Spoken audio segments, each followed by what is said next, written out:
बच्चों last class में हम बात कर रहे थे लॉ ऑफ केमिकल कॉम्बिनेशंस की। तो लॉ ऑफ केमिकल कॉम्बिनेशन में हमने पढ़े थे दो लॉ। एक तो पढ़ा था law of conservation of mass और सेकंड पढ़ा था हमने लॉ ऑफ कांस्टेंट प्रोपोर्शन, जिसे हम क्या बोलते हैं, लॉ ऑफ डेफिनेट प्रोपोर्शन भी बोलते हैं। एक बार रिकॉल कर लेते हैं कि इनका मतलब क्या होता है।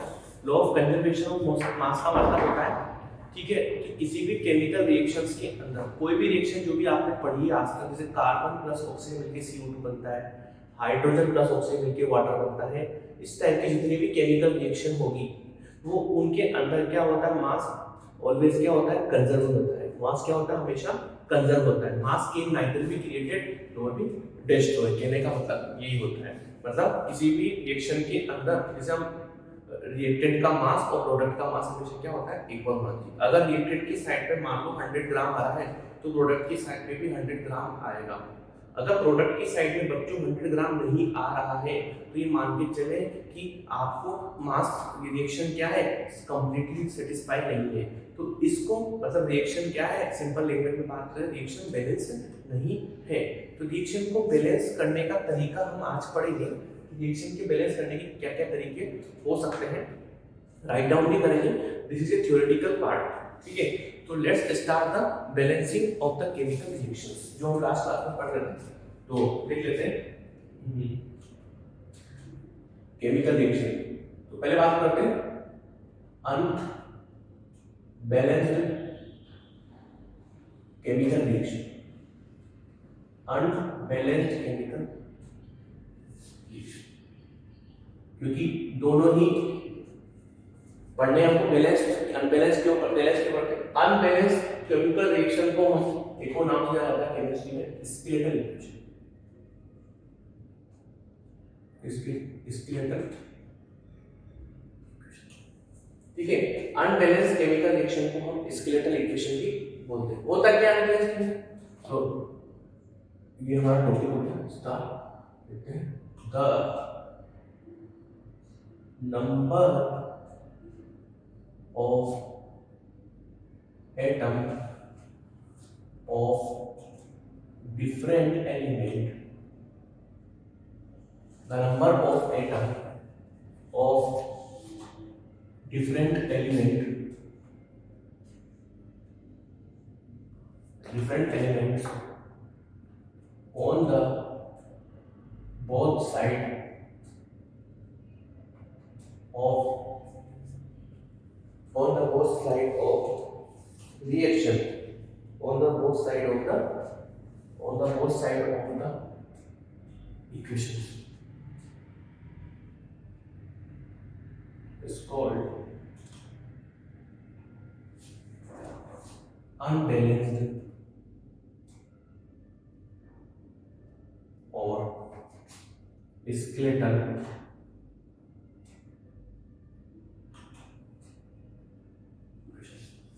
समझ में कि the number of atom of different elements on the both side of the equations, ठीक है, the number of atom of different element on the both side of the number of atom of different element on the both side of the equations, on the both sides of the equations are not equal। यहाँ लिखे बच्चों are not equal, equal नहीं है, ठीक है। इसको unbalance, ध्यान रखें इक्वल नहीं होने चाहिए, तो उसको बोलते हैं हम अनबैलेंस केमिकल इक्वेशन। जैसे स्केलेटल, जैसे एग्जांपल समझते हैं Mg plus O2 it gives the Mg, ठीक है। देखिए Mg का कितना एटम है बच्चों, यहाँ पे एक एटम है, यहाँ पे भी Mg का एक एटम है। ये पूरा कंपाउंड है, इस कंपाउंड के अंदर एक Mg का एटम है, एक ऑक्सीजन का एटम है, ठीक है। यहाँ पे भी एक Mg, यहाँ पे भी, इसको ये this is a part of reactant. तो रिएक्टेंट और प्रोडक्ट, रिएक्टेंट और प्रोडक्ट दोनों साइड्स क्या होनी चाहिए बच्चों, नंबर ऑफ एटम क्या होनी चाहिए, इक्वल होनी चाहिए, वो होती है बैलेंस। अगर इक्वल नहीं है, are not equal, that is unbalance, ठीक है। Mg का एक एटम, Mg का एक एटम, सही बात है, कोई दिक्कत नहीं। ऑक्सीजन के यहाँ पे दो एटम है, यहाँ पे ऑक्सीजन का क्या है बच्चों, एक एटम, यहाँ पे दो एटम, यहाँ पे एक एटम, ठीक है। यहाँ पे 2, यहाँ पे 1, तो 2 और 1 के तो क्या होगा, ये unbalanced example, this is example of unbalanced. और देख लेते हैं example, Fe plus H2O, it gives Fe3O4 plus hydrogen. ठीक है, इससे आयरन है, आयरन का यहाँ पे कितने एटम है बच्चों, 1 एटम है। यहाँ पे आयरन के कितने एटम है, 3 एटम है। तो वैसे भी अनबैलेंस होते एटम हमेशा क्या होना चाहिए, अगर इक्वल नहीं है तो वो अनबैलेंस, अगर इक्वल हो जाए तो बैलेंस। ठीक है, हाइड्रोजन के 2 एटम है, यहाँ पे 2 है, ऑक्सीजन का 1 एटम है, ऑक्सीजन के यहाँ पे 4 एटम है। This is an example of unbalance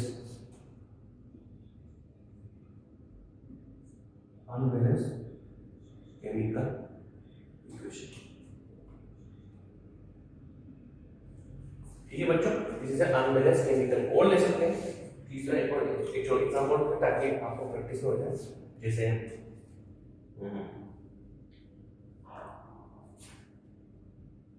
AlCl3 plus ammonium hydroxide. ठीक है, तो ये बनता है एल्यूमिनियम हाइड्रोक्साइड प्लस NH4। ठीक है, अब देखिए आप, यहाँ पे एल्यूमिनियम का 1 एटम है, यहाँ पे भी एल्यूमिनियम का 1 एटम है, यहाँ पे क्लोरीन के 3 एटम है, यहाँ पे क्लोरीन का 1 एटम है। तो ये क्लोरीन है, जिससे क्लोरीन। ठीक है, एटम 3 है, यहाँ पे 3 Cl लिख रहा है, यहाँ पे 1 Cl है, तो ये अनबैलेंस है। OH का होल थ्राइस, यहाँ पे OH 1 ही एटम है, यहाँ OH के 3 ग्रुप है, तो दिस इज अनबैलेंस केमिकल। तो अनबैलेंस है तो इसको बैलेंस करना पड़ेगा। तो बैलेंस क्यों करते हैं बच्चों, पहली बात तो कि अनबैलेंस केमिकल रिएक्शन को बैलेंस करने की रिक्वायरमेंट क्यों पड़ी। This is a fulfil the requirement of the law of conservation of mass. हमने बात की है मास हमेशा क्या होता है, कंजर्व होता है। लेवोजियर बहुत अच्छा साइंटिस्ट था जिसने ये बता दिया है, किसी भी कोई भी केमिकल रिएक्शन आप लिखते हैं तो हमेशा मास क्या होता है, कंजर्व होता है। ठीक है, हम बात कर लेते हैं इंपॉर्टेंट नोट डाल के, जो आपके क्वेश्चंस आएगा पक्का याद रखें। ठीक है, एनटीएससी लेवल का क्वेश्चन है कि, ठीक है, क्या है कि हम हमेशा केमिकल रिएक्शन को बैलेंस क्यों करते हैं। This is the fulfil the fulfill the requirement of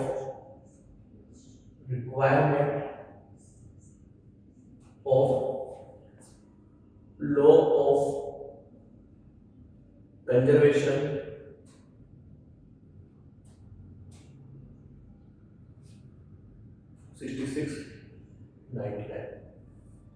law of conservation of environment of mass। ठीक है, इंपॉर्टेंट पॉइंट है कि हम केमिकल रिएक्शन को बैलेंस क्यों करते हैं, क्या कि law of conservation of mass क्या फुलफिल हो। इसे हम इसको एक और नाम से जाना जाता है पूरी केमिस्ट्री में, इनडिस्ट्रक्टिबिलिटी of matter.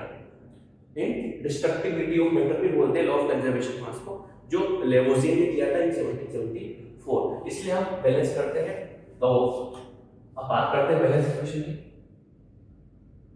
Next heading, balanced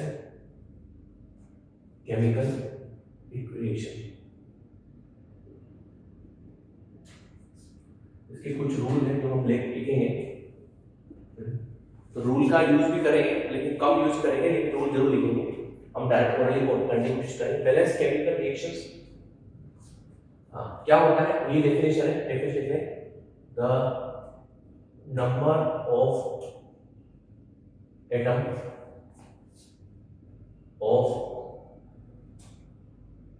different elements,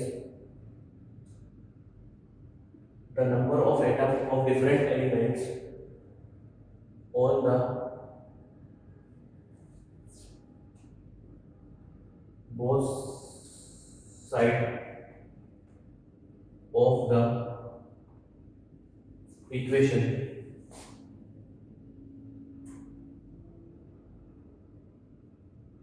are equal।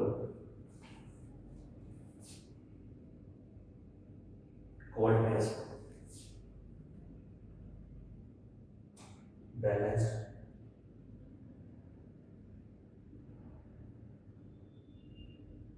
Chemical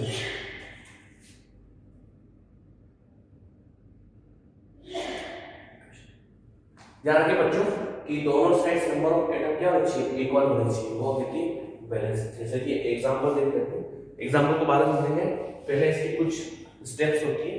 तो किस स्टेप्स होती है, राइटिंग द स्टेप्स, किस स्टेप्स के लिए हम क्या स्टेप्स होती है जिससे हम बैलेंस करते हैं, बट हम कोशिश करेंगे ओरली सॉल्व करने की क्वेश्चंस को, लेकिन हम बैलेंस के लिए स्टेप्स देख लेते हैं।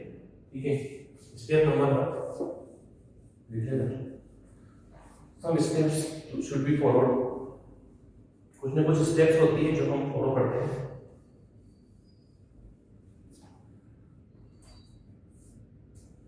ठीक है, step number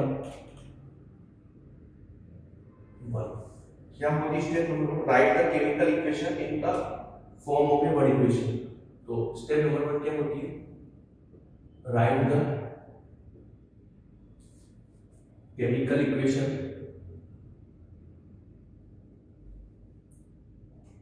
write the chemical equation in the form of a word equation।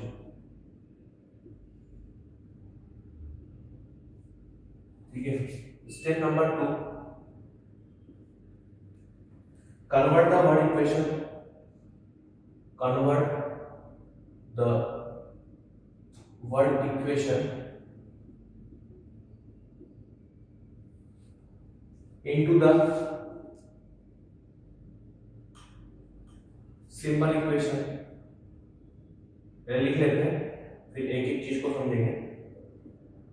ठीक है, simple equation by writing the symbols, by writing symbols and formulae of all the reactants, formulae of all the reactants and product, all the reactants and product। Third step, make the atom of different elements, make the atom of different element on the both side of the equation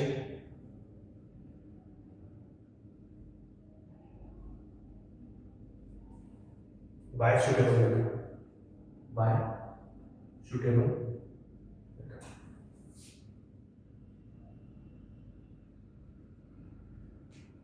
जो suitable method क्या होता है, ये हमारे पास कुछ important points regarding for balance है। सबसे पहले आप जो भी लिखेंगे केमिकल इक्वेशन लिखेंगे in the form of word equation, ये तो एक बेसिक चीज है। फिर उस वर्ड इक्वेशन को सिंपल इक्वेशन में लिखेंगे, उसके फॉर्मूले लिखेंगे, है ना। फिर बाद में आप डिफरेंट एलिमेंट्स को क्या करेंगे, बोथ साइड्स में क्या करेंगे, इक्वल करेंगे by suitable method. Suitable method का नाम होता है बच्चों hit and trial method. This method is known as hit and trial method. Hit and trial method होता है, इसको हम इंस्पेक्शन मेथड भी बोलते हैं।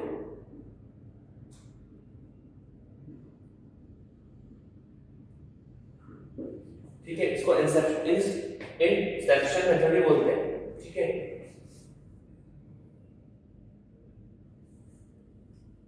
Inspection mistake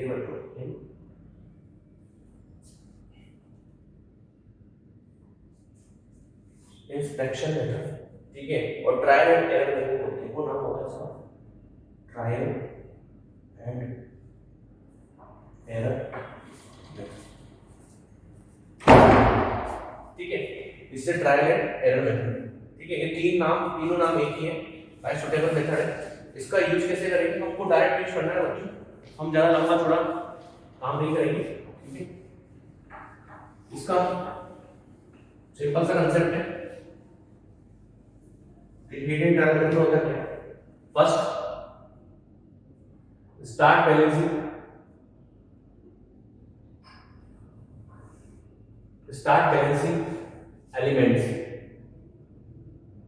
elements other than important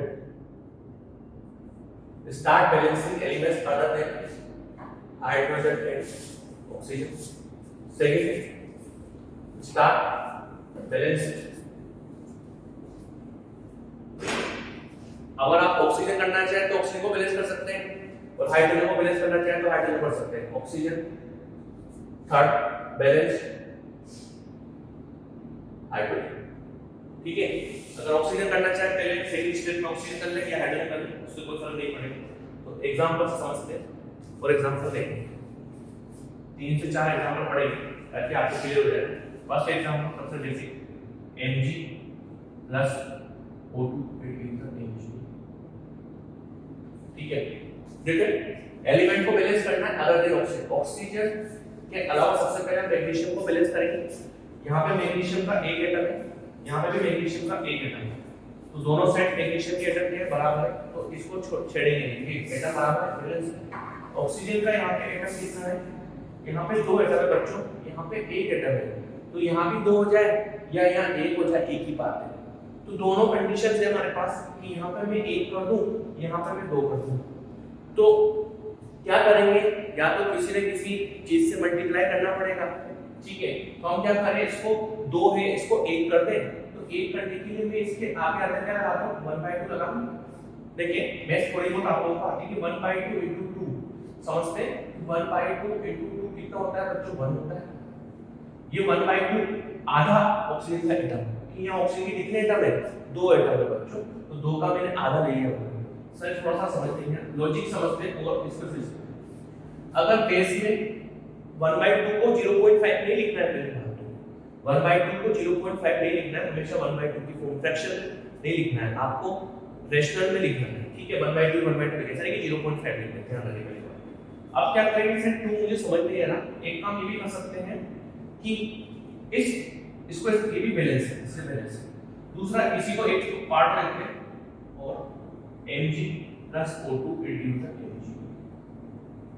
आप क्या करें बच्चों, Mg का एटम तो बराबर, आप क्या करें सर, ये 2 ऑक्सीजन के एटम है, इधर 1 है, तो मैं हो सकता हूं इधर भी 2 कर दूं। तो आप क्या करेंगे, आगे क्या करेंगे, 2 लगाएंगे, पूरे कंपाउंड के आगे, पूरे मॉलिक्यूल्स के आगे क्या लगाएंगे, 2। तो इसका कहने का मतलब है कि मैग्नीशियम की भी 2 हो गए, ऑक्सीजन की भी कितने हो गए, यहाँ पर 2 हो गए, लेकिन मैग्नीशियम का यहाँ पे 1 कितना है, तो 2। तो एक ही बात है, यहाँ पे आप एलसीएम भी ले सकते हैं, 2 से पूरी इक्वेशन को मल्टीप्लाई करके 2 1 2 हो जाए, ऐसे भी कर सकते हैं। This is the balance chemical reaction. First example, second और लेते हैं Fe plus H2O neutral Fe3O4 plus यहाँ पे Fe का एक एटम है, यहाँ पे Fe के 3 एटम है बच्चों, तो मैं क्या करूँगा, 3 लगाऊंगा, दोहराने की कोई बात नहीं। अब ऑक्सीजन को लेकर हैं, यहाँ पे ऑक्सीजन कितने एटम है, 4, यहाँ पे 1 है, इसके आगे क्या रहा, 4, इसके आगे क्या रहा, थोड़ा सा इसको इसके आगे क्या रहा, 4 लगा, ठीक है। तो 4 का लेंगे ऑक्सीजन के, लेकिन हाइड्रोजन कितने हो गए, 2 है, यहाँ पे 4 * 2 कितने, हमेशा मल्टीप्लाई करते हैं 10 नहीं, 4 * 2 कितना हो गया बच्चों, 8, यहाँ पे तो 2 ही है, तो हम यहाँ पे क्या करेंगे, ये समझ सकते हैं। देखिए Fe के यहाँ पे 3 एटम है, तो 3 मैंने यहाँ लगा दिया, क्योंकि 3 Fe हो गए, क्योंकि यहाँ पे इसके बाद हाइड्रोजन ऑक्सीजन को बैलेंस कर देता हूँ, बैलेंस ऑक्सीजन का यहाँ 1 एटम है, यहाँ पे 4 था, तो 4 से मल्टीप्लाई करेंगे, 4 से मल्टीप्लाई करके क्योंकि ऑक्सीजन को 4 एटम चाहिए, ठीक है। 4 * 2 हाइड्रोजन कितने हो गए, यहाँ पे 8 एटम, यहाँ तो हाइड्रोजन 2 ही, तो 4 है, बस हो गया। इससे पहले थर्ड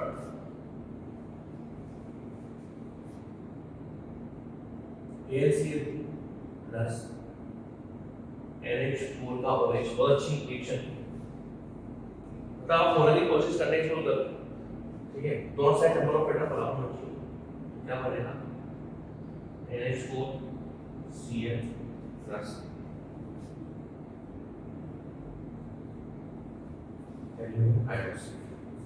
देखिए यहाँ पे एल्यूमिनियम का एक एटम है बच्चों, यहाँ पे एल्यूमिनियम का एक एटम, ठीक है, यहाँ पे क्लोरीन के 3 एटम है, यहाँ पे क्लोरीन का एक एटम, ठीक है, 3 क्लोरीन है, यहाँ पे 3 क्लोरीन है।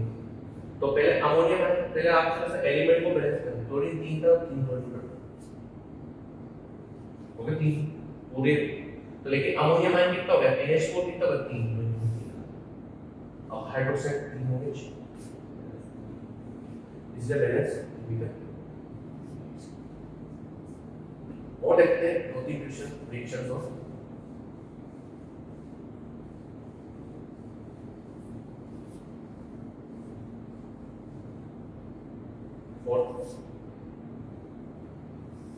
फोर देखते हैं हम, जैसे आपको PB3O4 इससे बन रहा है PbO+, इसको बैलेंस करें बच्चों, आप लोग करो ताकि बैलेंस ओरली कोशिश करें सॉल्व करने की। और देखते हैं हाइड्रोजन प्लस ऑक्सीजन की यूज वाटर,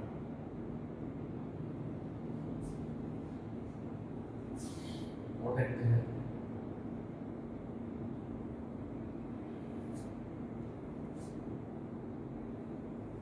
चलो तो मैं और क्वेश्चन देखता हूं।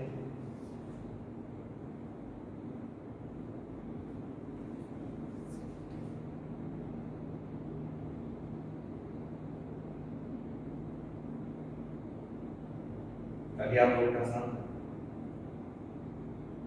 करो तो बच्चों।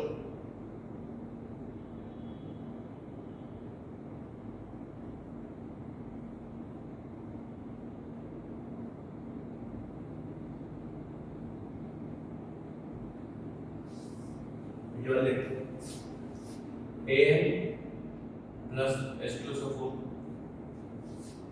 8 गिवगा AI2 SO4 का whole right plus hydrogen balance करो।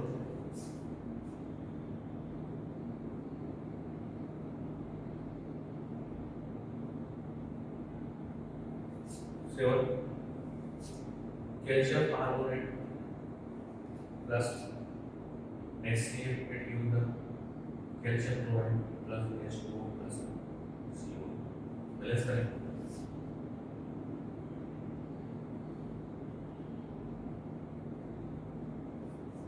एक Al4C3 plus water it gives the aluminum hydroxide plus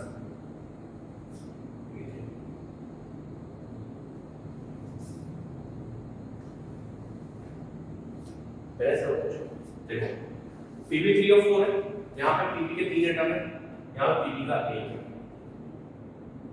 oxygen की 4 एटम है, उसी को बात करेंगे 3 है, तो मैं 3 लगा दूं, वही बात, ठीक है, ऑक्सीजन की 4 एटम है। अब यहाँ पे कितने हो, 3 हो तो 5 हो, अब गड़बड़ हो गई। एक काम करें 4 है तो एक इवन नंबर लेते हैं, यहाँ पे क्या करें 2 लगा दें, 2 × 3 6 हो जाएगा और 2 × 4 8 हो जाएगा, 6 ऑक्सीजन के एटम 2 ही रहेंगे, हो जाएंगे 2 × 3 6 Pb 2 × 4 8 ऑक्सीजन के एटम, 6 ऑक्सीजन के एटम ये तो ऐड हो गए, ऐड ये यहाँ पे 2 है, ऑक्सीजन कितना है 2 है, यहाँ पे 1 है, तो इसको 2 कर दो, यहाँ पे 2 2 × 2 4 एल्यूमिनियम यहाँ पे 1 है, यहाँ पे एल्यूमिनियम कितने हैं 2 है, यहाँ पे SO4 कितने 3 है, 3 × 2 6 मिनट आसान। यहाँ पे कैल्शियम 1 है, कार्बोनेट कुछ नहीं है, एक कार्बन है, एक कार्बन है, ऑक्सीजन के 3 एटम है, यहाँ पे तो 1 है 3 एटम है, क्लोरीन यहाँ पे 2 है और हाइड्रोजन 2 है, तो 2 लगा दो, हाइड्रोजन के 2 हो जाएंगे, क्लोरीन के 2 हो जाएंगे, ये 2 क्लोरीन 2 हाइड्रोजन। इसको देखते हैं एल्यूमिनियम के यहाँ पे 4 है, तो यहाँ पे 4 लगा दो, 4 एल्यूमिनियम। कार्बन के यहाँ पे 3 है, लेकिन यहाँ पे कार्बन 1 ही 3 है, पहले एलिमेंट को बैलेंस करते हैं। अब बात करते हैं ऑक्सीजन, तो यहाँ पे ऑक्सीजन के 3 एटम तो ये है और 4 एटम 12 एटम ऑक्सीजन यहाँ पे ये है। देख लो आप 4 into 3 कितना हो गया 12 3 मल्टीप्लाई ये हो रहा है 3 है वो इसका बहुत है तो 4 into 3 कितना हो गया 12 ऑक्सीजन के इधर ऑक्सीजन नहीं तो इधर 12 लगा के ना 12 हाइड्रोजन कितना हो गया 12 into 2 24 हाइड्रोजन इधर भी 24 होना चाहिए तो 3 ये बचा 4 किया 12 और 4 किया 12 और 12 कितना हो गया 24 ठीक है दिस इज इट। हमारे पास क्या था बैलेंस और अनबैलेंस रिएक्शंस को शॉर्ट आउट करने का तरीका कि बैलेंस क्यों करते हैं अनबैलेंस क्यों करते हैं। इसके बाद यहाँ तक बच्चों काफ़ी है, नेक्स्ट क्लास में हम बात करेंगे डाल्टन एटॉमिक थ्योरी। ठीक है, thank you very much to all of you.